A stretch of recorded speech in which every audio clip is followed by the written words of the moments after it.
All right, maybe we can get started. I think it seems like people logging in has slowed. All right, good evening. My name is Mara Hers. I'm a member of the League of Women Voters Oberlin Area Board of Directors, and I am also the co-chair, along with Sandra McLennan, of a coalition of community organizations that is presenting the 2021 Oberlin Community Candidates Night. The Oberlin Community Candidates Night has been, for more than 25 years, presented by a nonpartisan coalition of organizations, including churches of many different denominations and nonprofit community organizations. We had planned to hold tonight's event in the meeting house of the First Church in Oberlin, a traditional site for the OCCN and other community events. When it became clear in early September that the pandemic was not subsiding very quickly, the planning committee decided an online forum would be best. We are very glad that so many community members have chosen to participate in this Zoom session and also pleased to have Robert Longsworth as our moderator. Bob is a longtime resident of Oberlin, emeritus professor of English and former dean of the faculty at Oberlin College, and very engaged in community activities at Kendall, where he currently resides. Bob will introduce the candidates and issues and explain the ground rules for this evening. Thank you, Mara. And thanks to the Oberlin Community Candidates Night Planning Committee for inviting me to participate in tonight's forum. I'm very happy to be here. Welcome to everyone, and especially to all the candidates. Thank you for agreeing to participate. And a warm vote of thanks to all the community members who have joined us this evening for giving your time and for giving your attention to these important proceedings. As Mara has said, this is a nonpartisan forum. It will be conducted following principles that have been established by consensus of the League of Women Voters of the United States. One of those guidelines allows for a forum such as this to focus only on candidates in contested races. Because there are only 7 candidates for the 7 positions on the Oberlin City Council, we are able to give primary attention to the candidates for Oberlin City Schools and the Board of Education. Several candidates for City Council have encouraged us to do exactly that. And therefore, for the first hour or so of our time together this evening, we will feature the 5 school board candidates who are vying for the 3 open seats. Those candidates are, in alphabetical order, Samuel Baker, Farah Emika, Rosa Gadsden, Ronnie Rimbert, and Joanne Stegall. Each of them is seeking election to a full term of 4 years. There is, in addition, a school board position with 2 years left in a term. Anne Schaum is running unopposed for that unexpired term. And Ken Stanley, who is the current vice president of the board, is continuing. His term will expire in 2023. Now, let me try to explain the format that we shall follow. First of all, each of the candidates for the contested seats has been invited to give an opening statement in response to this question, which I shall read. In addition to your own schooling experience, what knowledge of education and schooling do you bring that helps qualify you for being a positive, productive member of our school board? Following each of those statements, each of the candidates will be asked 2 successive questions that have been devised by the planning committee, with the request that their answers will be limited to 90 seconds for each one. We will then consider questions from community members. Those questions should be submitted through the chat function of this connection. A member of the committee will be collecting those questions throughout, and then we'll read them for the benefit of the candidates, who will each have 1 minute to respond to each of those questions. Then finally, in reverse alphabetical order, each candidate will have 1 minute in which to make a closing statement. After this segment of the forum, we shall hear statements from Ann Schaum and from candidates for City Council, all of whom are running unopposed, as well as an explanation about an issue that will be on the November ballot. Now, let us begin. And remember, you may input questions into the chat at any time. I shall invite opening statements from the candidates, as I said, in alphabetical order. First, let me turn to Samuel Baker.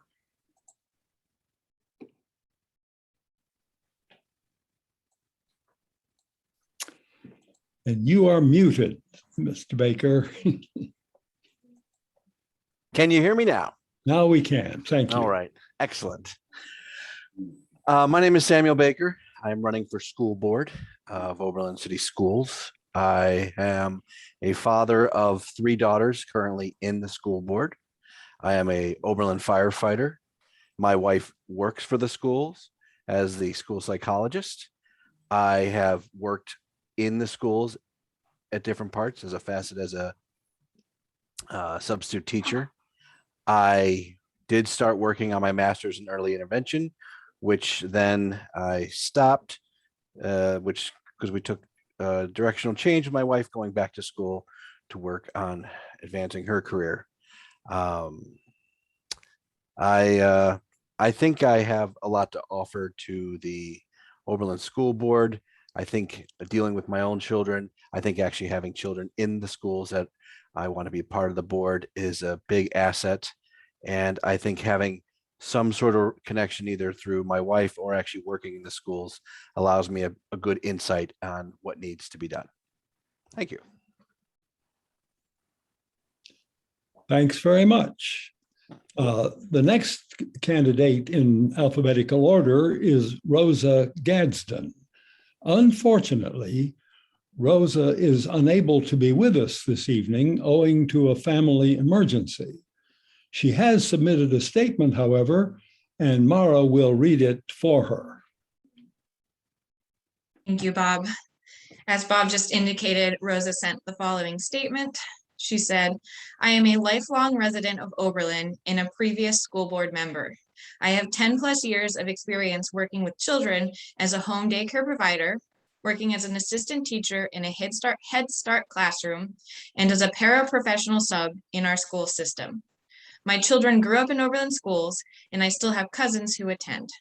I have partnered with Oberlin Schools as part of my job as volunteer/outreach coordinator for Oberlin Community Services. I believe all of these things combined will only aid me if I am elected. Thanks very much, Mara. Our next candidate, again in alphabetical order, is Ronnie Rimbert. Can everyone hear me? My name is Ronnie Rimbert. I'm an Oberlin resident, lifelong. Right now, I'd just like to thank my wife, Renetta, for giving me another opportunity to be in public service. It's a great honor. We have 4 children. They're all grown young adults. They all went through Oberlin schools, as we both did. I bring an array of different job sets to this particular opportunity to serve the community. And I think what we need is someone who's going to look at each and every situation that comes about, get enough information to assist in making good decisions on those particular situations that come about. I've been able to do that in the past. I know I can do it in the present. I would look forward to working with the school board within itself, the administration.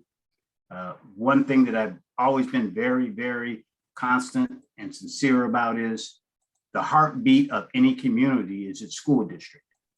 That's how a community survives, through its school district. Economically, that's how it survives, through its school district. I think I had some great opportunities working with the council at one time, now moving to something of this nature to try to blend those.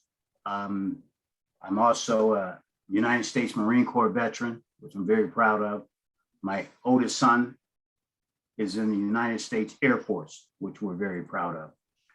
I would look forward to working with each and every one in this community. And when I say school district, I mean school district. That includes the Russia Townships, the Pittsfields, the Carlisles. That is our school district.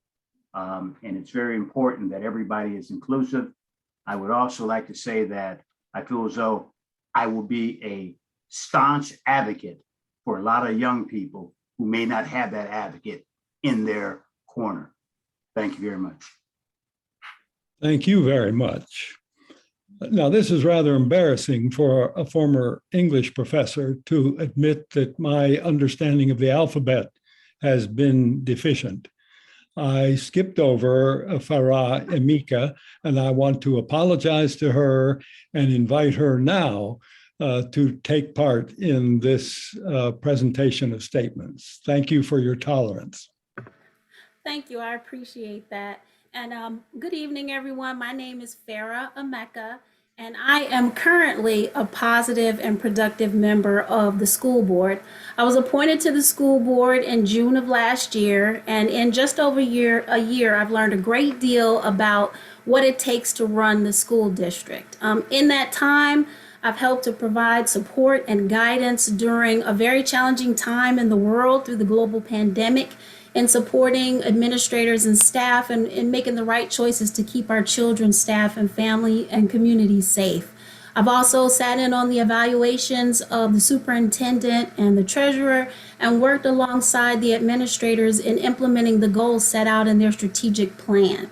I am also qualified to serve on the school board because I am a parent of 2 Oberlin City Schools students. My oldest son attended from 2nd grade to 8th grade, and then my youngest son attended from preschool all the way up until May of this year when he graduated from Oberlin High School. And so from that experience in helping my children navigate the city schools, I've been able to identify all of the many strengths and positives that we have in the district and some of the areas and opportunities for growth. And so that's what drives my wanting to continue to participate on the board. In addition, I am an attorney. And I actually practice in a law firm in Elyria that serves as legal counsel to another local school board. And so in that role, I've actually done the research and provided advice on the law that gives school boards and school districts their authority. So I have a very deep understanding of how the law impacts our job. And then beyond that, I have an extensive amount of board service. And so I understand that boards are sitting and serving in an advisory role. We act from a bird's eye level in helping to direct a district and make sure that it meets its goals and missions and values, and making sure that we don't, as we say, get down into the weeds and try to impact the day-to-day operations, which are not in our purview. And so for all of those reasons, I am qualified to serve on the school board, and I ask for your vote on November 2nd. Thank you. Thank you. And now, getting back on the alphabetical track, we will hear from our final candidate, Joanne Stegall. Thank you, and hi everyone. My name is Joanne Stegall. I've lived in Oberlin with my family for the past 8 years, during which my children have attended the Oberlin City Schools. My oldest is a senior this year, and my current 6th and 7th graders started here in kindergarten. So collectively, they've attended all the grades at Oberlin City Schools. Immediately before Oberlin, we lived in Northern California. I've also lived in Michigan and Connecticut, and I spent my childhood in Massachusetts, where I attended public school from kindergarten through 12th grade. While I haven't worked in K through 12 education, I've taught at the community college level in both California and Michigan. So I understand what it takes to get those kids from the public school level into the next level of education. I've been thinking about running for school board for several years. When I was growing up, I had no idea who was on the school board making decisions about my education. And even in other places I've lived as an adult, I didn't realize the school board was made up of regular people like me who have a passion for education and are interested in providing the best that we can for our students. I credit the League of Women Voters and the many people and organizations in this town in particular who make it a point to show the community that we're the ones responsible for making the policies that govern our community, and we are responsible for keeping that community strong, fair, and just.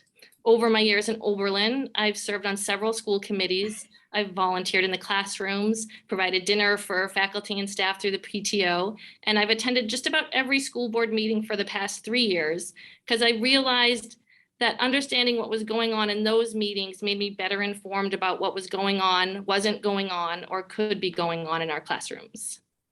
The school board's responsible for creating the policies that the administration uses to run our district. Sometimes there seems to be a disconnect between those board policies or the intentions of those policies and what is actually going on in the classrooms.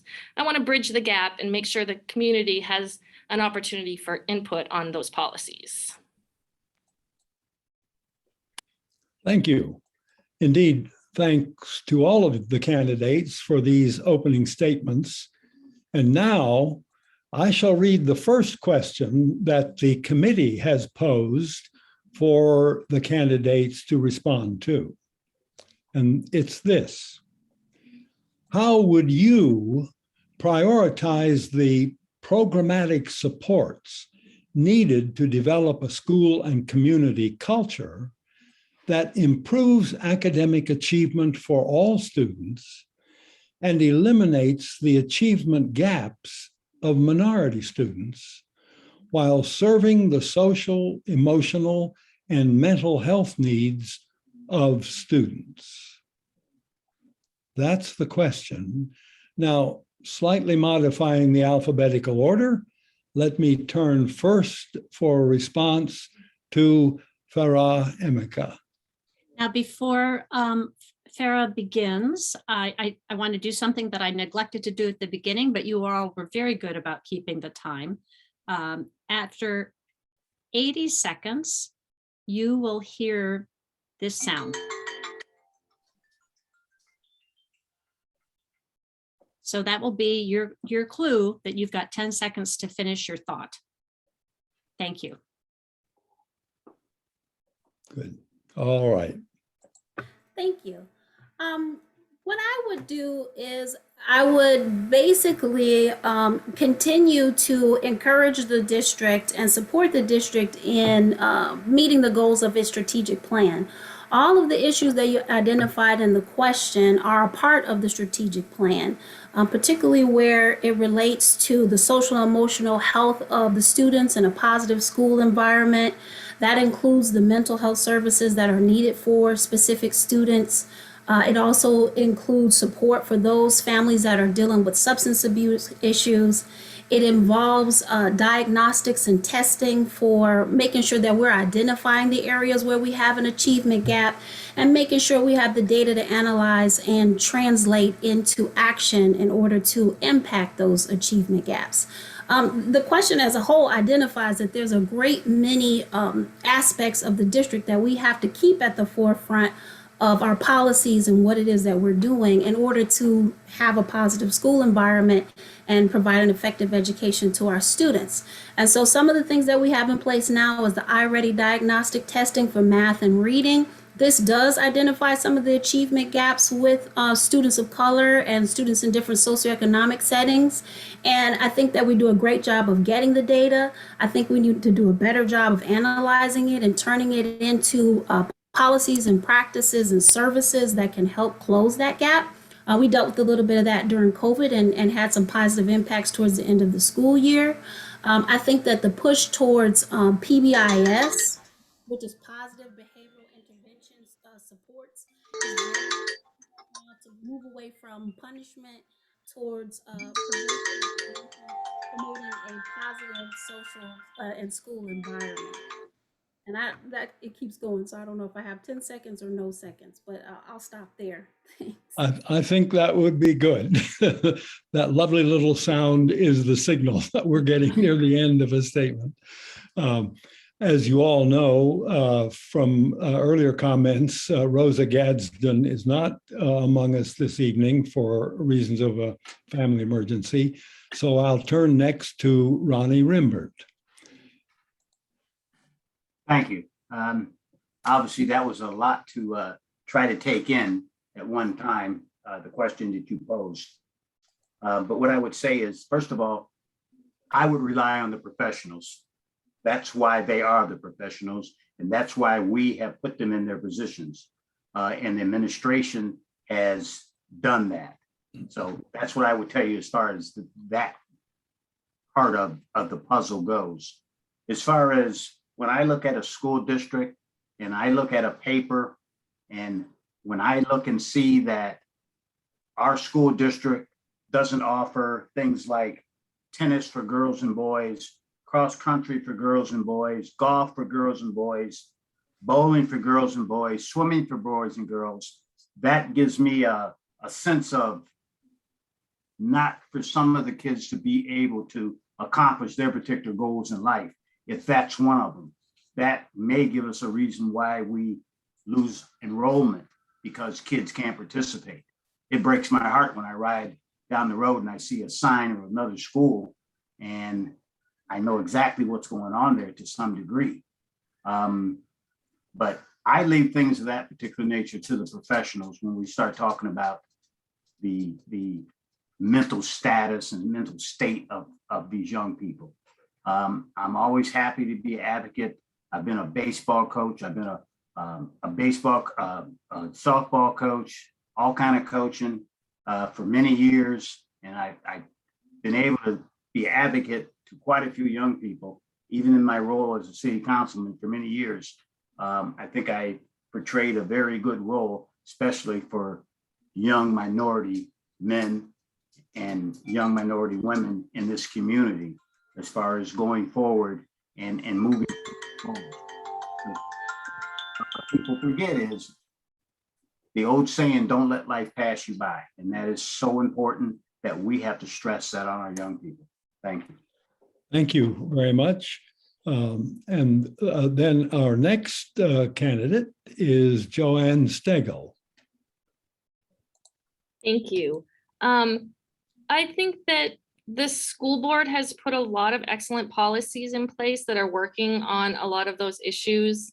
The iReady diagnostic does let the teachers know what each student needs to work on, so they don't have to do redundant work, as well as helping students that have gaps and helping to fill in those gaps. I think especially this year, now that we've got literacy coaches and math coaches in the different schools, that's going to make a huge impact on helping those children to be able to accomplish what they need to. I think that the board has also done an excellent job prioritizing things like music and art and PE and things that make kids want to come to school. Because if you have a great program, but the children aren't coming, if attendance is an issue, then that's a big problem as well. Thank you. And then the final candidate responding to this first question is Samuel Baker. Thank you. So for me to narrow the achievement gap, a lot of people always want to just go right to throwing some money at the issue, which isn't always the best solution. When you're dealing with the achievement gap for each individual student, that's exactly what it has to be. It has to be for each individual student. You have to see what the student needs, and you need to see how you can achieve that student to get where everyone needs. It's not a blanket, just a stroke of a pen that everyone gets the same thing. You can test the kids, you can figure it out, but it goes beyond just education. It's a community effort. It's if they need resources outside of the school, if they need resources in the school, if they need mental health issues in the school and outside the school. It's meeting places within the school. For example, having the after-school program that helps parents work, that helps children socialize, that helps bring up the achievement gap. That was a great thing. They eventually finally got through to make that work. So it's not an easy issue to solve with just one concept, but it starts with each individual student. Thank you. Thank you. Now that you have all very ably answered that first question, let me read the second question, and then I shall again turn to each of you for a response. And that question is as follows. What are your views regarding proposed legislation in the Ohio State House that would limit control of curricula? Specifically, and this quotes the legislation, regarding the teaching of certain current events, race, and sex. That's from House Bill 322. And again, quoting from the legislation, prohibiting teaching, advocating, or promoting divisive concepts. And that's from House Bill 327. Again, slightly modifying the alphabetical order, let me turn first for a response to Ronnie Rimbert. My first response will be no. I think that's a home rule situation. I think that our curriculum should be taught on a basis that there's an understanding of history, of real history, of true history, where we came from, where we're going, and how we got there. I don't see where we manipulate these kind of things. And so therefore, I would definitely be opposed to anything of that particular nature, as far as them putting something of that nature forward. Thank you. Thank you. And next, I'll turn to Joanne Stegall. I think divisive concepts are how we learn and how we learn about each other, and learning about each other is how education makes us all better people. I think it's definitely important to teach true history. I would point to Mr. Russell, our State of Ohio Teacher of the Year. His race, gender, and oppression class is one of the classes that the kids at the high school really, they love that class, and they love learning about things that they might not necessarily learn about at home or in other places. Especially with the books that our children read at the high school level, especially, they're learning about all different kinds of people, and that's the best way to be able to communicate and to be able to know how to live in the world with lots of different people. In light of Banned Books Week this week, we as a district teach a lot of banned books in our classes, and I think that that's really important for the kids to have that education. Thank you. And next, let me turn to Samuel Baker. All right, thank you for that question. So I heard restrictive, restraining, not teaching, not allowing, lack of freedom. I think anytime you use those words and education, they just don't work. The idea of education is learning. The idea of education is freedom in thought. The idea of education is expanding one's mind, allowing for a school district to grow, whether through the arts or through sciences or through mathematics or English, whatever, drama. I look back upon my choices I made in high school, where I went from one direction and I switched it up to more curriculum that was suited better for me. And I took off because I enjoyed school, and I had some amazing teachers who were allowed, given some freedoms to do what they needed to do. Anytime you start restricting anything and not allowing people to grow is a really bad problem to have. And school systems are supposed to be a free learning environment that doesn't restrict anyone based on any situation. So I would have a big problem with that if the state starts dictating what can be taught, who it can be taught to, and why it can be taught. Thank you. Thank you. And then finally to Farah Emeka. Thank you. In line with what the other candidates have said, I would be opposed to any restrictions on the type of curriculum that can be implemented in the school districts across the state, and particularly in Oberlin. I think that Oberlin, the place, is a symbol of what is necessary and needed in our history to push against those practices and times when we weren't as accepting of others and where we did not honor the humanity and the rights of all. And so with us being a part of a community that's our history, that's our foundation, it makes absolutely no sense for our curriculum to be determined by legislators in the state house who are not familiar with the unique diversity of our community. There are so many people who come here whose children attend our public schools that come from so many different backgrounds for various reasons: race, socioeconomic status, ethnicity, language, everything, religion, that we really need to have an open curriculum that reflects all of those students. When you see yourself in the education and the reading and the examples that are presented to you, you identify with it more and you're able to learn from it more. And it's important for us to analyze that, see where we've made mistakes in our past when you refer to like critical race theory, and learn from them so that we don't repeat them. So I definitely think that where we are as a district now is we're headed in the right direction, and we continue to have control over our own curriculum and not have it dictated from afar. So. Right. Thank you. And thank you all. This completes the questions that are posed by the committee itself. And now we turn to questions that will be fielded from that chat function, assuming that we have some, with candidates responding in the shifting alphabetical order that we have been employing. I'll ask Deb whether there are some questions in the chat function. There are many questions in the chat, but I believe we should start with a question that was sent to the Oberlin CCN email. It was received earlier in the day, and I will read that. Is the pending trade of Eastwood School for Oberlin College vacant land bordering on North Pleasant and Lorain Streets a wise decision? Could not the Eastwood School acres better serve the community for housing? Okay, I believe that Joanne Stegel would be the first to deal with this question.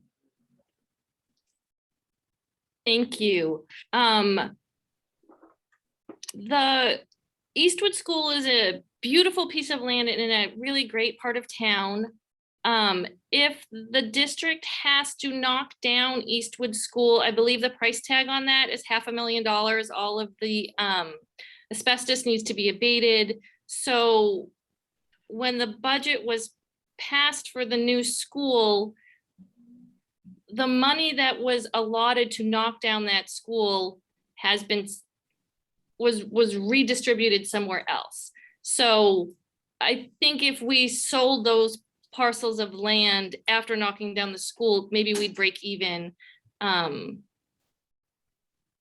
which wouldn't necessarily be a bad thing. I'm not sure where the land is that wants to be swapped, if that would be something useful. Right now, space is really limited with practice fields and it's great to have all of our schools in one place, but it does make the land more limited. So I haven't extensively looked into it. I don't know that it's a good or bad thing, and it's definitely something to look into, and I'm sure the board is doing that. Thank you. And now Samuel Baker. Thank you. So when I graduated Cleveland State with a degree in urban studies, urban planning, one of the areas of interest was historic preservation. It's always easy to just tear down buildings and build anew, and it seems that way. Unfortunately, I think long and difficult decisions have to be made before you just do that. It is a really cool building. It's got a lot of character. It's got a lot of history with the people here in the community. Just tearing down the building just to use the land for potential housing or non-potential housing, or Oberlin does have certain areas of the city that still have not been developed. So just to assume like this will get knocked down and it'll be developed within the next year is not necessarily a good thinking process. I'd like to see the building studied and evaluated and see if it could be reused, if we could do some sort of preservation with it, if it could be sold. Communities have taken these and turned them into apartment complexes or even retirement communities. I believe Amherst has one of their old buildings. So I'd like to take a hard look at it before we just decide to knock it down, especially with all the buildings in Oberlin and Oberlin College included. It's very majestic and historic to drive through this town. So just to wipe it away and let the clean slate is not always the best process, I believe. Thank you. Thank you. And next, Farah Emeka.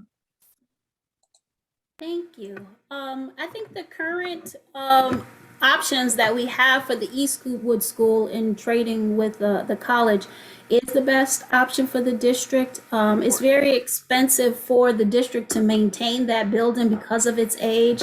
And as has been pointed out, it's also expensive to have it torn down because of asbestos and other remediating issues that need to be taken care of before you can tear the building down. And so the best approach for the district was to find a partner in the community or another entity that's willing to take on the responsibility for figuring out what needs to be done before that structure can be torn down, and kind of cut our losses and move on and focus on the new elementary school.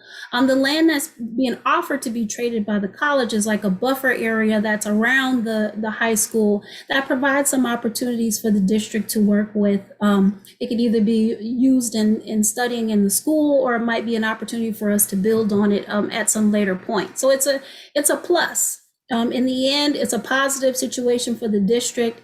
As far as providing housing and other needs of the community, hopefully that will be the direction that will be taken up by the entity that takes over Eastwood.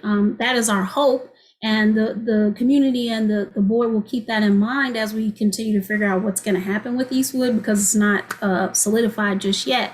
But it's not an option that the district itself can provide without a cost to the community and to the district. Thank you. And then finally, Ronnie Rimbert. Yes, sir. The first thing I would say is I would have to have more information. Okay. I'm sitting here and I'm listening, and everything that I have read, I know at this particular point, the transaction hasn't been made between the two parties. I think that's still in limbo, and there's some things to still be worked out. I'm a believer in repurposing things. That's a great old brick building. It really is. And I think at that point, we have a think tank and we try to come up with the best solution for the total community as a whole. And if we can possibly do that, then that's exactly what we do. Then we move forward, whatever that particular project might be. And believe me, there's going to be pros and cons. Yeah, it's going to cost your district money. It's going to cost to maintain. But does that bring some more recreational opportunities to the community? Does it bring more housing, which brings more people? There's a lot of things that we have to look at when we look at this total picture. And I'm a believer in looking at the total picture, get enough information to try to make that proper decision. Thank you. Thank you. And thanks to all the candidates for being concise. That's going to be a virtue as we hear more of these chat questions.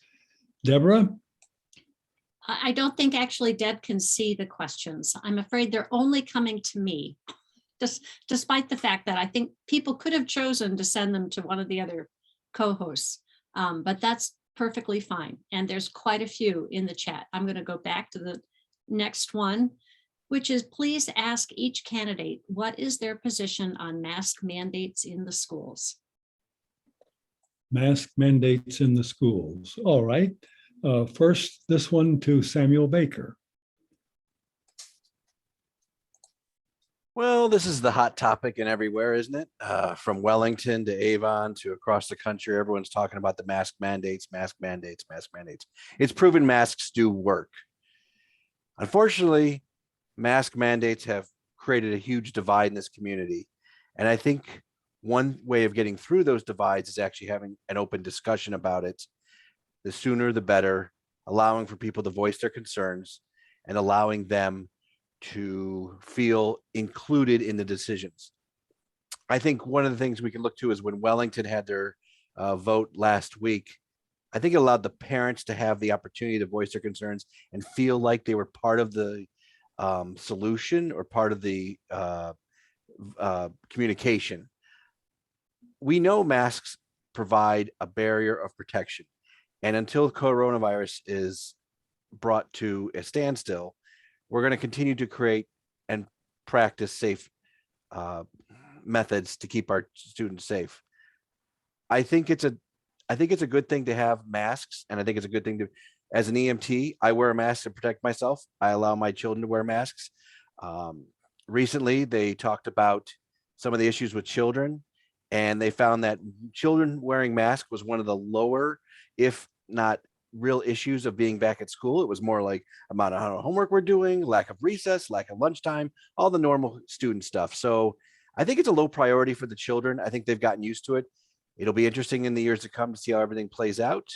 But I believe protecting the children is the best interest. Thank you. Thank you. And next to Farah Emeka. Thank you. I'm supportive of the mask mandate that we have in place right now in the school district.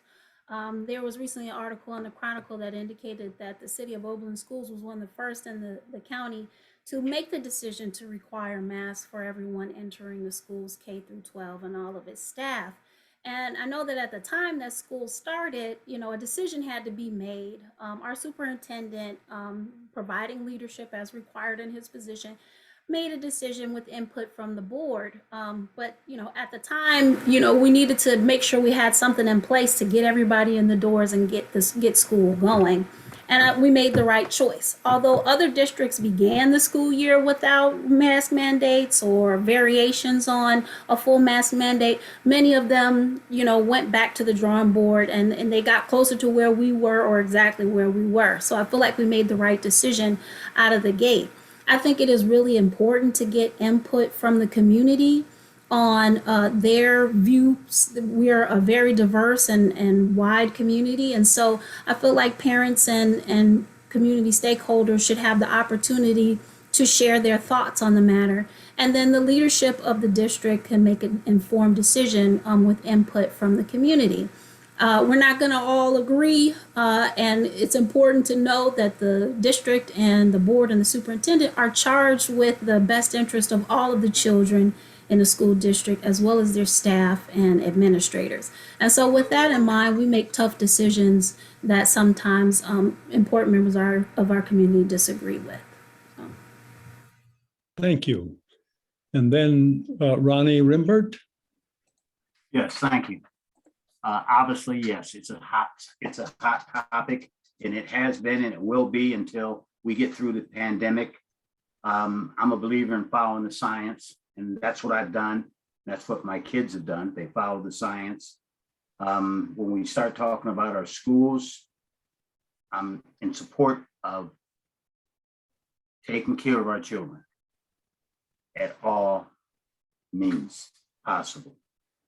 One big thing about when you're looking at something of this particular nature and you're on a school board, well, this is where you make the big bucks. You got to make those tough decisions. I watched a couple of school boards. They both voted no, but everybody's wearing a mask that they're at the meetings. So there's a lot of 50-50. Yes, there's no. You have to make the best decision for your community at that particular time. I would be a supporter of masks. I would be a supporter of looking at the shot records if people have their shots, to see exactly where they're at in their process. There are things we can do to possibly eliminate masks to some degree for people who are young people who have taken their shots, their boosters, things of that particular nature. But until then, I would be a supporter of masks. Thank you. And then finally, Joanne Stegall. Thank you. I'm also a supporter of masks.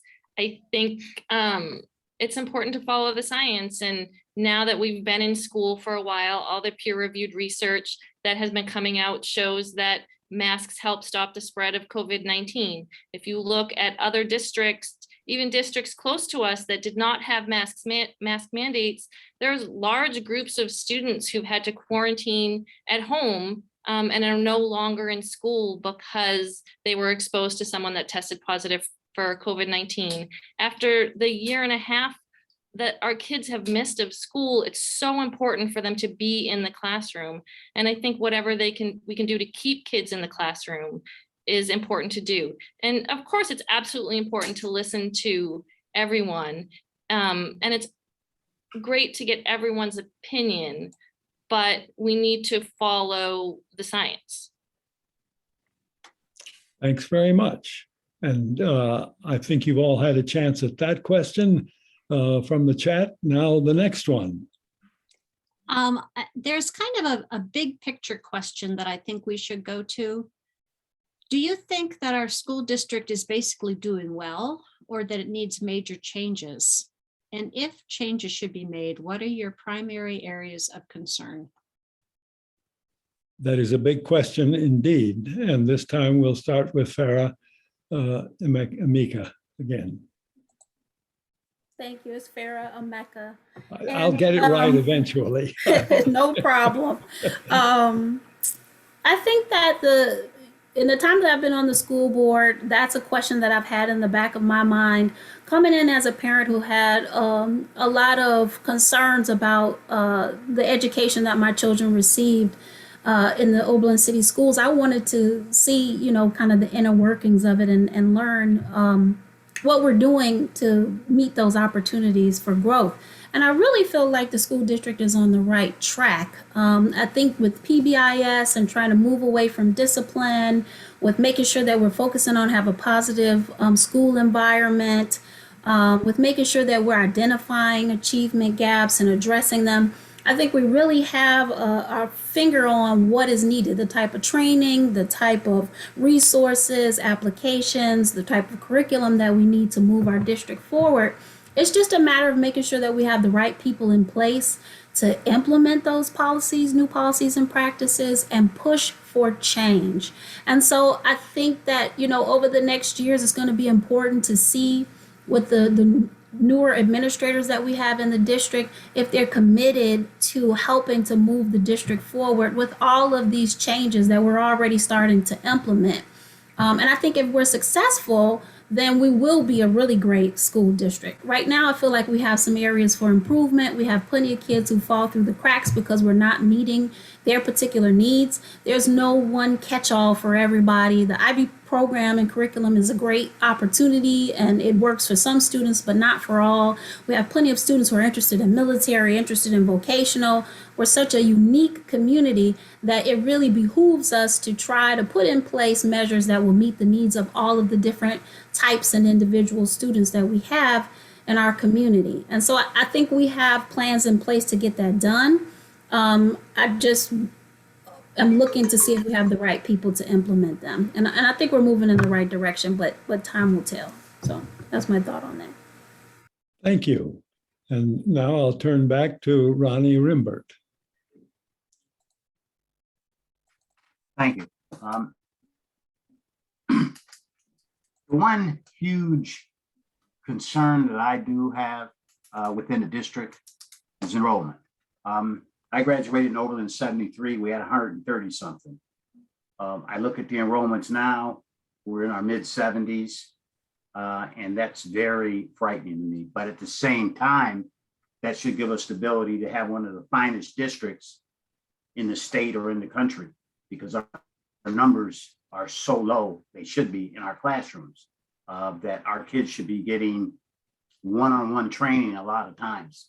Almost like private school, as far as I'm concerned, with the size of our district and what we have to offer. There's not anything that we don't offer academically that anybody else doesn't offer that I see. So my expectations are very high for the school district. They always have been. Where we need to work on is bringing little Jerry and little Johnny from that bottom tier and getting him to Kent State or getting him to Bowling Green or Toledo, not worrying about whether he's going to go to Oberlin College or whether he's going to go to Stanford, but get him to a good four-year school so he can be a productive citizen. Or find out, is he the young man that really wants to be in those big machines that are running up and down the streets right now in Oberlin, making $2,500 a week? We need to find out what is the key button for these kids. And then we push that button for them and we take them home. That's our jobs. I hate to get all excited, but it's an exciting time when you're dealing with the babies, you're dealing with the kids. This is what it's all about. Thank you. It's an important issue, and thank you. And then Joanne Stegel. Thank you. I really think that it goes back to meeting the needs of each individual students. We have some classes that are very, very small. The graduating class this year, I think, has 62 kids in it. So it's important to be able to offer enough things that each student can get to where they want to go. And that varies from year to year. Some years we have a lot of kids that want to do classes at LC3, and some years we have a lot of kids that want to do a full IB program. So I think it's about having the flexibility, starting from a young age, to help the kids get to where they want to go and get them to the point where they have the opportunity to choose which path that they want. You know, very few third graders know if they want to go to Oberlin College or if they want to go to Kent State or if they want to go to the JVS and learn to be a plumber. And those are all valid choices. And we want to be able to offer those all to our kids. And we don't want to make them make a choice when they're in second or third grade. One of my children, I don't recall if it was fourth or fifth grade, but they had to take a test that told them what they should do when they grow up. And my daughter got meat cutter, and that is not what she wanted to be when she needed to grow up. And I'm not sure what system that was, but we should just be able to give them what they want. And it's expensive. You know, it's expensive to be able to give them all the different opportunities, but a child who picks up a violin for the first time in fifth grade with Mrs. Melzer has just as much opportunity to be a concert violinist as someone who started when they were 5 or 6. But if we don't give them that opportunity, and if we don't have a violin to give to that student, then they don't even know that that's an option. So I really think it's about showing the kids what's possible and letting them choose what path they want to go down. Thank you. And finally, Samuel Baker. Thank you. So every school system has its own problems. If you talk to some of the people in the community, being one of the highest taxed districts in the state, you would think we would be excelling at everything. And unfortunately, that's not true. The idea of having new administrators take us to where we're supposed to get, well, I would hope so, because they were hired to be new administrators. I hope we didn't hire new administrators not to follow through and take us to where Oberlin City needs to be. If you're hiring new administrators, it hopefully is for a purpose. Students, there's this kind of feel that students leave after 5th grade and they go off to other schools. There's this idea that 6th, 7th, 8th grade is a little rambunctious. There's the idea of the sports in this town. What are we going to do? The kids play at the football stadium in college, which is great. But hey, what about baseball? What about soccer? What do they get to do? And we're going to push it down the road for a sports facility. Is there room for improvement? Absolutely. The goal is to educate the children and get them to the correct path to where they need to be. Not everyone wants to play quarterback at Ohio State. Some people are perfectly fine opening up a new restaurant in town. And that's the path we have to take. And that's the path we have to get our children to be.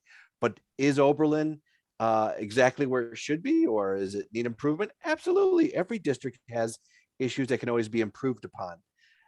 If you're not trying to get better, then you're not trying. And I think that's the idea here, is that we could point to many things throughout the district and throughout the community that we need to improve upon. but we don't need to worry about getting 1,000 students per year, because we need to take care of those 60 or 50 students that we have and giving them the best education. Sure, if we grow after that, absolutely, it's a great idea, but it's not always about the big numbers. It's about working with what you have and giving them the best opportunity possible. Thank you. Thank you. And that concludes another round of responding to chat questions. Is there another at this point? Yes, there is. We're not going to be able to get to all of the questions, but we'll tackle something that's very focused on one building. How long should we continue to use Langston with its aging boiler? All right, how long to continue to use Langston? I'll turn first to Ronnie Rimbert on this one. I would say that's a great question. I mean, once again, got to have the information to make that kind of decision. I don't know how old the boiler is, how much a new boiler costs. Can the kids at this point, can they go to the high school? You know, those are questions that I don't know. I can't answer for you. But I know at some point, Langston will no longer be in use. And hopefully at that point, that it will be repurposed for some kind of development that brings in some tax money to the school district, to the community. So that's my thinking on that. I don't know anything about the boiler. I don't know how old the boiler is. But we better start looking to that next 3 to 5 years to figure out if that boiler goes next week, where are these kids going? Where are we going to transfer the 300 children or whatever is in that school? Where are we going to take them? So that should already be on the table as far as looking at that and moving them forward. And then at the same time, what are we going to do with Langston as far as a repurpose and to bring in some tax dollars to the community? That's also a hot spot. And it always has been, always will be. And I understand we're a small district, but we supply as much as any other district with 5,000 kids. It takes the same nutrition to run our district as it does to run their district. Thank you. Thank you. And next to Joanne Stegel.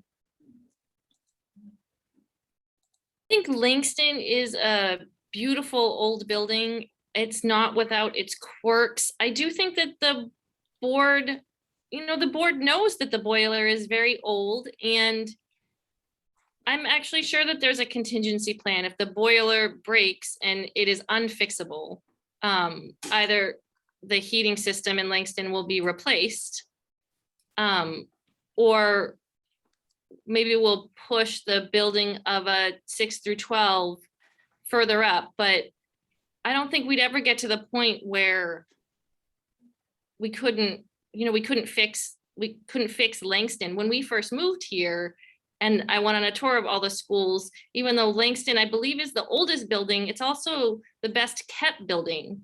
The carpets are new, it's always freshly painted. It's not a shabby building. It's, like I said, not without its quirks, but it's not in terrible disrepair. It's the same thing with, like sometimes the roof leaks, and when the roof leaks, we fix it. I don't think it's a problem that we can't fix if something goes wrong. Thank you. And next to Samuel Baker. Thank you. Langston, boilers. On one hand, you have the community members who have witnessed their schools deteriorate over years and are upset about it. They feel that maintenance and upkeep could have been better pursued throughout the years. On the other hand, you have the idea of like everything costs too much. Speaking to a council member a few years ago when they were trying to get this elementary school off the ground, his explanation was buildings after 50 years are old. They need to be torn down and rebuilt. And I just sort of think about the community of Oberlin. I look at all the college buildings. I think about the buildings I went to school in. They're way over 50 years old, yet for somehow it still works for them. But for us, we have to tear down a building every 50 years, which I did look into because I was also expressed that there's a mandate for every 50 years. And that's not true, according to the gentleman I spoke with in the Department of Education down in Columbus. So I think the idea is we have a building, we take care of those buildings, we continue to improve those buildings. And I would hope that there is a contingency plan or some plan in place should the boiler break. If we know the problem's there, we should be prepared to fix it and not just throw our hands up and say, well, what do we do now? Obviously, I don't have the I don't have the information from me exactly what it would cost to fix the boiler or how bad it is or anything like that at this point, but I'd be willing to look into it and make a best choice. I don't think, again, just throwing away buildings just because is always the solution, especially when, as Ken Stanley said recently, there's no government money coming anytime soon. We may not be building buildings or sports complexes or whatever for a while. So just to kind of idea, like, we'll just build a building down the road, no problem. I think it's easier said than done. Thank you. Thank you. And finally, Farah Emeka. Thank you. So with Langston Middle School, the district certainly had a plan for making sure that it had the funding that it needed for the upkeep for that older building. Having the newer building built and kind of reducing the cost to maintain Prospect and Eastwood allows the district to have the funds that it needs to make sure that Langston, an older building, has the funding that is needed to fix the boiler, to fix any other issues that may be happening with the building, which there are other issues happening with the building, and the superintendent and the treasurer on top of it. It is also in the plan, though, to try to build the 6 through 12 new building as soon as possible. And although there's probably not going to be any money coming from the state soon, the district is continuing to explore options with trying to obtain state money, also obtaining the monies from the pipeline that are right now they're in litigation. Right now they're in litigation, but there's a hope that those monies will come online in the next couple of years. There's also funds still in the building fund for building the new school that can go towards trying to build this building. And we just got a report from the treasurer that it's very likely that we will have the funds that we need in the next 3 to 5 years in order to build that new 6 through 12 building. So it's not such a pipe dream. It's within reach. And thanks to Ken Stanley, he's gotten us some real savings in terms of the interest that we've had to pay on the monies that we've taken out to build this brand new building. And so there are funds there to support a new building. But in the meantime, we'll upkeep Langston and make sure that it's safe and we can use it. Thank you. And once again, we have received answers from all the candidates to that question. Is there another at this point? There are, but I think what I suggest we do is I have been saving all the questions. I will give them to all the candidates after the meeting so they know what's on the minds of people, because I think right now we should turn to the closing statements from the candidates so we can then hear the statements from the city council candidates. All right, thanks very much for providing those statements. Let me explain that each candidate will now be invited to offer a closing statement. We're going to ask you to keep that statement to 1 minute. We will go in reverse alphabetical order, if I can keep the alphabet correctly in mind this time. And the first speaker, therefore, would be Joanne Stegel. Thank you so much. In closing, I just want to say thank you for everyone for coming tonight. Thank you to all the other candidates. This has been a great experience. I am personally terrified of public speaking, but running for school board was something that was really important to me. So I've been working past that fear, and you've all been wonderful, and it's been a great experience. I feel like I'm a great candidate for the school board, mostly because I've been so involved in the school board for the past several years. I feel like I have a good grasp of what's going on in the school system, both by participating on different committees and having kids currently in the district. That's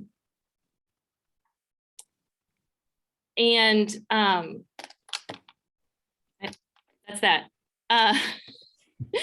Thank you again. It's been a great experience. Thank you. Thanks very much. And next to Ronnie Rimbert. Thank you. First of all, I'd just like to say congratulations to Mr. Russell for being Teacher of the Year. what a great honor for Mr. Russell, his family, but also for the Oberlin community. So once again, Mr. Russell, congratulations on that. What I think I bring to this, and I know I bring a strong blend of different parts of the community. And I would like to keep on contributing as much as I could from that standpoint. So I, with all honesty and in all grace, I ask for your vote in November the 2nd. And I would be my extreme pleasure and my honor to work for each and every one of you in the Oberlin School District to make it the best district that we can make it. Thank you. Thank you. I will remind you that again, that Rosa Gadsden has been unable to be with us this evening owing to a family emergency. So I'll turn next to Farah and Mecca. Thank you. So I'm currently on the board. When I joined the board, I was interested in coming with my experience as a parent with a child in the district at the time. He's since graduated, and my experiences from the past with my other son, and just provide some insight as a parent and an attorney on ways in which the board can, the district can continue to develop and grow to meet the needs of all different kinds of students in the district. I'm committed to learning more about how the district works, learning more about how to get policies in place that will bring the change that we need in our community, and also learning how to incorporate and get the input from the community that is necessary to make sure that our policies meet the needs of this particular community. I think it's a great benefit, and it says a lot about our community that there are 5 candidates for these 3 positions. There's a great interest in having an impact on our children and their education. And so to that end, we're all a great choice, but I'm asking for your vote on November 2nd because I want to continue the work that I've started on the board, and because I bring unique expertise as a lawyer and as a person with extensive board experience, knowing how to operate and implement the goals and the wishes of the community, and from my own direction, what I would like to see happen with the school district. So ask for your vote on November 2nd, and thank you to everybody for your attention and your courtesy. Thank you. Thank you. And finally, Samuel Baker. Thank you. This has been awesome. It's gonna be a fun ride. I think my kids are excited. Personally, I would have loved to have done this in person because I really have no idea where I'm supposed to look when I'm talking on this thing. And that's kind of, I'm totally conscious about that. I would love to be on the school board. My kids are excited. My wife is excited. We moved to this community for my wife's job and for the school system, and it's all together. We have no reasons to pull our kids out of the school system. We're not going to jump ship come 8th grade or whenever it's convenient at times for some people. We're in it to win it, and I think it's going to be an exciting journey to get there. People ask me what my agenda is. I don't have an agenda because I believe you have to do what's fair and right, and I'm willing to listen and hear what people have to say and communicate with them. When I canvassed, I talked to many residents about multiple different things on multiple different sides of the aisle, and it was awesome. So getting even more involved in the community than I am is something I look forward to, and I hope I got your vote. Thank you. And if you have any questions, feel free to hit me up. Thank you. And thanks to all of you candidates for participating so vitally and vibrantly this evening.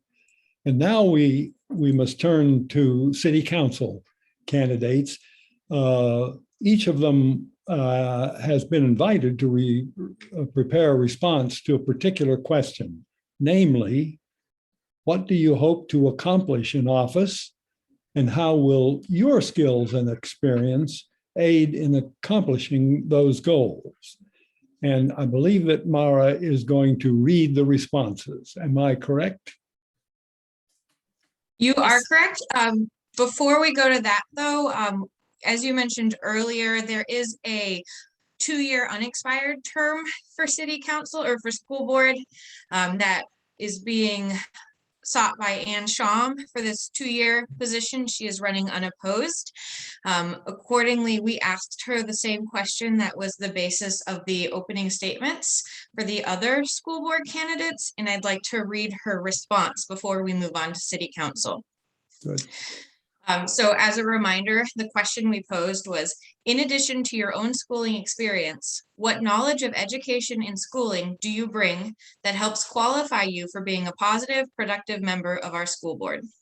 In response, Anne wrote, 8 years of board service, attending workshops, listening to guardians, students, and employees, and serving on committees have provided me with a clear understanding of a board member's role to help ensure we leverage our community's resources in a manner that provides the best opportunity for each child in our district to thrive.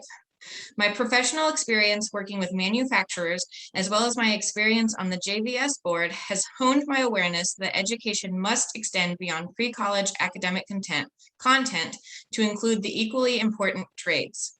Schools provide a myriad of services beyond state-approved curriculum. Providing healthy, quality meals has been one of my priorities.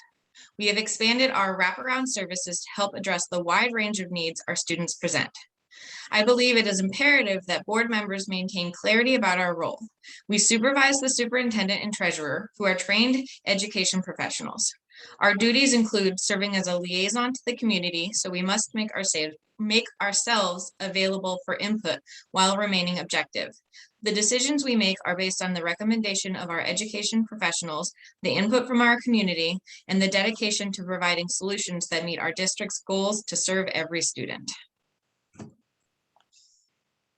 All right, so now we will move on to the Oberlin City Council statements. We're going to do these in alphabetical order as well. So the question we posed to the council members is, what do you hope to accomplish in office, and how will your skills and experience aid in accomplishing those goals? We'll start with Heather Adelman. Her response was, it has been an honor and privilege to serve as a member of Oberlin City Council for the past 4 years. I thank the citizens of Oberlin for their confidence and trust in me to do this important work. I am running for re-election because public service and community involvement are who I am. There are common themes that tie many of my major life decisions together, from what I studied in school to what I do for a living. In addition to serving on City Council, I am the co-founder of the Oberlin Food Hub, a nonprofit that works to increase local food access in Northeast Ohio, particularly for K-12 schools. Previous to that, I worked at the US EPA with tribal communities. I pride myself on being someone who gets things done and being the change I want to see in the world. My priorities for this term are to make continued improvements to our drinking water system, continue to implement the climate action plan and new residential and commercial composting program, and improve Oberlin's livability for all people, particularly through economic development and job training and affordable housing. The next candidate is Brian Burgess. His response is, Oberlin is blessed with term limits for members of City Council. I was first elected in 2009 and held office for 5 consecutive 2-year terms. In that time, I had the privilege to serve alongside 13 Oberlinians, all equally passionate about this community. Passionate is the politically correct way of saying we sometimes fought like siblings. A memorable quote from one of my early colleagues was, politics is the art of the possible, and we accomplished some pretty great things despite ourselves. We can be particularly proud of pulling through the Great Recession, major building projects in our downtown, a commitment to renewable energy and energy conservation through the Sustainable Reserve Fund. Yet somehow those accomplishments seem so much less important since COVID. The greatest civil disruption in my living memory hit 3 months after I left office. We have lost members of our community and the pain is still fresh. We are missing the art, music, festival, food, and cultural events that make Oberlin such a great place to work and live. Oberlin City Council is one element of foundational normality that can rekindle our community. I'm willing to continue serving as long as I am needed. The next candidate is Ray English. In response, he wrote, as a member of Oberlin City Council, I have been actively involved in developing a social equity plan and a new comprehensive plan for the city. The social equity plan focuses on steps we can take to become a more just and inclusive community. It addresses such areas as economic opportunity, transportation, community health, housing, and policing. The comprehensive plan focuses on broader community development concerns. It addresses such issues as economic development, the downtown business district, recreation, and regional planning. These plans, when implemented, can move Oberlin forward in important new ways. Before these plans are finalized, we need to engage in the broader community to ensure that the plan has incorporated citizen feedback and have broad support. I will work towards the completion of these plans, and I will support their implementation through specific action steps. I am committed to being responsive to citizen concerns and working in a cooperative spirit to achieve council goals. I have extensive experience in politics and in leading large, complex organizations. I believe that I have the requisite knowledge, interpersonal skills, and psychological temperament to be an effective city council member. I welcome conversations about city council's work. Please email me at renglish46@gmail.com. The next candidate is Ebony Johnson. In response to our question, she wrote, "My heart lies in helping Oberlin to be a better place for everyone who lives, works, or visits here.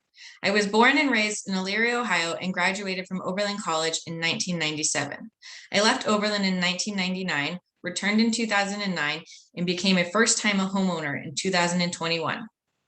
In addition to supporting positive initiatives that are already underway, I am especially interested in helping the city make progress in several key areas under the umbrella of social justice and racial equity. Those include environmental sustainability and climate change, adequate, affordable housing, safe, reliable transportation options to work, school, and other resources and services in and near Oberlin, representation in city government that includes residents from all areas of the city. While I will be the new kid to city council, I do have some experience in serving on the city's Human Relations Commission since 2018. As the oldest of 5 children, my leadership, negotiation, consensus building, and teamwork skills have been honed from an early age. I look forward to meeting you and working together to make a better Oberlin for today and tomorrow." Next is Elizabeth Meadows. In response to our question, she wrote, "My past experience serving as an Oberlin City Council has shown me the value of talking with and listening to citizens in our community and incorporating their input in future planning. Hence, I will work to make our city government work more closely with those who we are elected to serve. A good example of this communication was the Morgan Street Reservoirs project. The city manager scheduled numerous public meetings in which neighbors reviewed the plans and provided their input before the plans were finalized. Now, the project is underway after incorporating public input. I will work to encourage downtown business owners, the college community, and all individuals to stay informed about the city's goals and keep the city informed of their own plans so that the city can work more closely with them. I will work to forge closer relationships with our surrounding townships on projects that are mutually beneficial to members of our communities. I will work with individuals in our community to expand public displays of art, such as the beautiful mural on the back of the Oberlin College bookstore. Oberlin is rich in talent, so let's have more of that for visitors to see. I will explore opportunities to improve housing in our community and develop housing for middle-income seniors. I will seek opportunities to attract new jobs to the communities for both adults and teens. I will support present efforts to make Oberlin a community that incorporates social equity in all that we do so that every element of our community is valued and has opportunities to live a full life in Oberlin." The next candidate is Kristen Peterson. She wrote, "My goal as a member of City Council is to help sustain the city of Oberlin in a holistic way. I have been involved with this community at the local, county, state, and national levels in a variety of ways for nearly 50 years. Sustaining city services and the city's fiscal health are primary goals. I served the city for over 20 years as a member of the Recreation Committee and the Minority Business Enterprise Commission. I have also served the city through involvement with many county entities, including serving on and chairing the Lorain County Board of Developmental Disabilities, Murray Ridge, the YWCA of Elyria Board, and Allen Hospital Foundation Board, and served on the Neighborhood Alliance Neighborhood House Association Board. I will also work to help the city maintain its economic vitality. As a small business owner, the UPS store 2001 to 2018, and a former member of the chair of the OCCN, I am well aware of the integral relationships between the city and its businesses. As a member of the council, I look forward to continuing to represent Oberlin on the Central Lorain County Joint Ambulance District Board and at the state level on the Ohio Municipal Electric Association Board. Finally, Kelly Singleton. For the next 2 years, I will continue to focus on economic development and recreation, increasing local job opportunities and adding amenities and services for young families is paramount to sustainable city growth. All right. Thanks So very I- much to you, Mara. You read through all those with great skill. Thank you. Now then, however, when we all receive our ballots, we shall see several issues included there. And one of them, that is issue 13, is a proposed amendment to the Oberlin City Charter. The text introducing the issue asks for a yes or no vote on the question, shall section 3F of the Charter of the City of Oberlin be amended to authorize the City Council to enact legislation to prescribe the conduct of its meetings as an alternative to the provisions of state law. Section F of the Charter deals with the meetings and organization of City Council.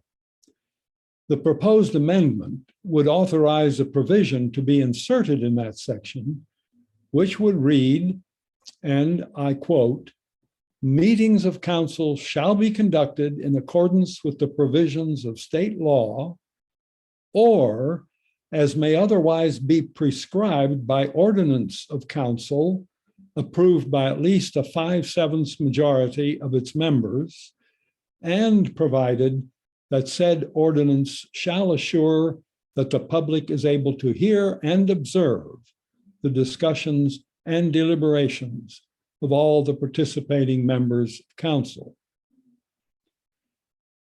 Linda Slocum, who is chair of the Oberlin City Council, has furnished us with the following rationale for the adoption of the proposed amendment. Currently, Oberlin's charter requires that all meetings of council be conducted in accordance with the state law. Existing state law requires the physical presence of the members of council to vote and to be counted for purposes of a quorum. The intent of this charter amendment is to allow flexibility. Council could enact legislation, for example, to meet electronically, as it has over the past year, under state legislative authority, if a situation arises that would warrant it. That is, it provides a mechanism through which a future council may wish to exercise home rule authority. Aside from the safety concerns presented by the current pandemic, there may be other reasons for a future council to enact legislation to authorize the conduct of its meetings in whole or in part by utilizing electronic technology. This charter amendment does not allow meetings to be held electronically, but it does allow council to pass enabling legislation should that need arise. Public access to and public participation in all open meetings of council is always assured. Conduct of meetings would always be in accordance with council rules. That concludes Council Chairman Slocum's statement. There are other issues to be voted upon, and they include, first, a Lorain County Criminal Justice Crime Lab and Coroner additional levy amounting to 0.3 mils for 5 years. Secondly, a Lorain County TB clinic renewal with a decrease to 0.06 mils for 5 years. Thirdly, a Lorain County General Health District renewal levy that would amount to 0.5 mils for 5 years.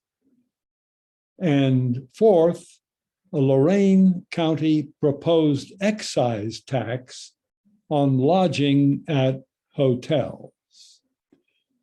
More information about these issues will be available from the Oberlin Community Candidates Night Facebook page, together with the official text from the ballot. And now I'm going to turn things back again to Mara, who has some reminders and some concluding remarks. Thank you, Bob. And on behalf of all of the supporting organizations of OCCN, thank you for moderating this evening. My reminder is that the voter registration deadline is October 4th, and absentee ballot request forms should be completed and sent to the Lorain County Board of Education, Lorain County Board of Elections as soon as possible if you want to receive a paper ballot at home. Early in-person voting will begin on October 5th. I will put a link for the hours in operation in the chat momentarily. Also, everything I've just mentioned is explained on or is accessible from the Lorain County Board of Elections website. I will also link that momentarily. The recording of tonight's forum will be broadcast by the Oberlin Cable Co-op starting tomorrow through Election Day. And finally, if you don't vote early or by absentee ballot, please vote on Tuesday, November 2nd. Polls will be open from 6:30 a.m. to 7:30 p.m. On behalf of everyone at